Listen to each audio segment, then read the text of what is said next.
How was it being in prison for the first time? Was it a wake-up call? Yeah. Or did everything sink in? Shit, this is real. Because there must have been a stage you must have felt untouchable. Money, fame, private planes, they can't go for me. Surely they can't go for me without concrete evidence. Was it a wake-up call for you when it sank in how deep this goes? Yeah. I never felt invincible because I've always understood that you can never be bigger than the judicial system of a country. The Matrix will not allow anybody to do that. And no matter what country, you could take the most backwards country. Let's invent a country, backwards land, which is a complete shithole. But as soon as you're bigger than the judicial system, you're a national security threat. So nobody can be bigger than judicial systems. So I understood that, but I understood I'd done nothing wrong. I didn't think I'd really I knew I'd attracted attention, but I'd been quite big for a while at this point. So I knew that I'd probably been investigated head to toe. I've been investigated head to toe a bunch of times. I'm sure I have. And I knew I don't do anything wrong. There's nothing to find, but it is uncomfortable. It is an uncomfortable position. But when I went to jail, I wasn't shocked.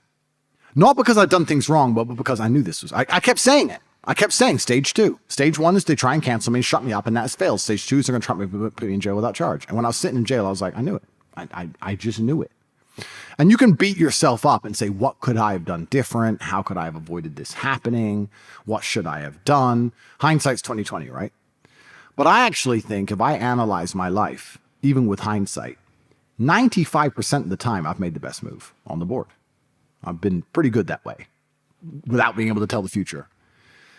And even now, as it stands, now that I'm out of jail,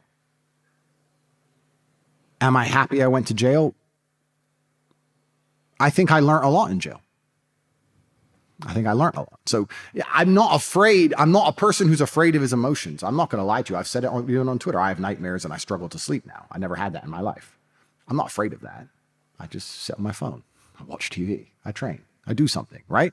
I'm not afraid of that, but I do feel like I learned a lot in jail about me and about other people, about how I should structure my life, about things I should do. I think I learned a lot, and perhaps this is part of my newfound religious conviction, but if God is the best of planners, perhaps he put me in there to learn something. I learned some very interesting things in jail, personal things, which I can't even say on a podcast, but it's all happened now. And I don't see the point in looking at it in a negative way. Could I have prevented it happening by being less fantastic? Well, perhaps. But Nelson Mandela went to jail, and Muhammad Ali went to jail, and Malcolm X went to jail, and MLK went to jail. And when you tell the truth about the world, you're going to do a bit of jail. It's kind of just part of it, I guess. Like I'm trying to make it lighthearted because I don't want to sit and say they put me in a dungeon and left me to rot for no fucking reason, because then I get upset. So I'm just very much like, it's part of the path, it's part of the journey, and I'm glad I'm out, and I hope I don't go back. Getting upset's okay as well because of your character and the masculine, because let's touch on the mental health side, because when you spoke about mental health, it's okay when you've got the private planes, the women and all the money. You don't suffer. Now I believe, wouldn't say humbled you, but now you believe how 90% of the world feel 95% up here, because as a man, it's a fucking minefield up here. We don't completely know. My life is going amazing, but every day I struggle. Every day I struggle. Got up. Has it made you realise what real mental health is? But you've never failed, you've not quit, you've not broke, you're still training hard. You're looking, this is the best I've seen you since you got out, because I'm not going to lie, you looked like shit. Yeah. But now you look as if you've got that spark back. Something was missing, it's back now, and I like it. But do you understand mental health now?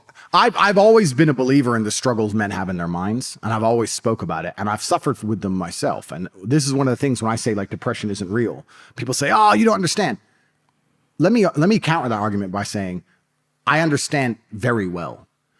Me convincing myself and me deciding that depression isn't real is how I prevent myself from ever feeling depressed. And I've only constructed that mental model because I've been in situations in my life where I felt depressed. I'm not saying depression isn't real because I've never felt depressed. I'm saying depression isn't real because I've been very depressed.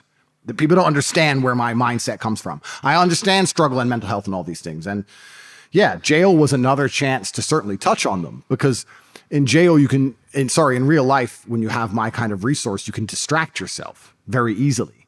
If you're sitting around and feel a bit mopey, if I'm sitting here and I'm a bit like, I can literally make a phone call and in 45 minutes be in the air on my way to anywhere on the planet with whoever I want to do anything I want. So you can distract yourself. I'm not saying it fixes all mental health, but it distracts you. Whereas in jail, you are stuck alone with your thoughts. And it was certainly a test of my mental resolve. And I would say that I passed. I did well. There was never a day where I broke down. There was never a day where I couldn't handle it. There was never a day where I was, I wasn't polite to the staff. I was very nice to everybody. There was never a day I couldn't hack it. It was certainly a test. And also, Tristan said this. I don't want to take his words, but he's true.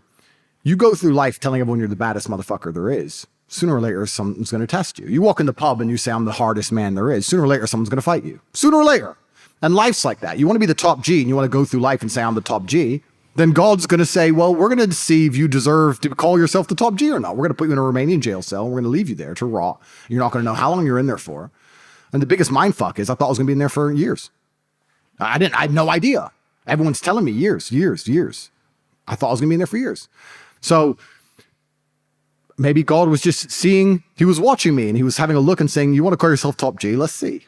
And I like to think I passed that test. So it is what it is. But yeah, I agree with you. In terms of mental struggles, yeah, they exist for all men. And I also think that's one of the reasons I'm so large. I talk about those things a lot. I talk about those things a lot with men and I help men with them. And I try and say to men overall that life as a man is pretty shit. And you're going to feel shit for a pretty large percentage of the time. But you're only going to ever escape that if you just perform regardless. You have to perform when you feel bad.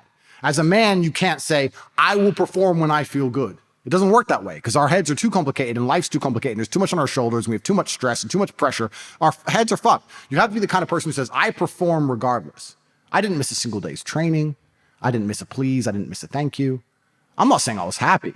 I'm saying I did exactly what I was supposed to do. Did you have a boyfriend? See, this is the Andrew Tate I know. This is the guy I've been speaking to the last 2 years, the one who's motivational, checks in to see if you're okay. Yeah. Sometimes I maybe regret the first podcast you've done with me because I wouldn't say I antagonised it, but I was up for having the laugh. Yeah. Let's wind up the everybody and it worked. Yeah. But it's come back sometimes with a lot of those clips and bit you in the ass. But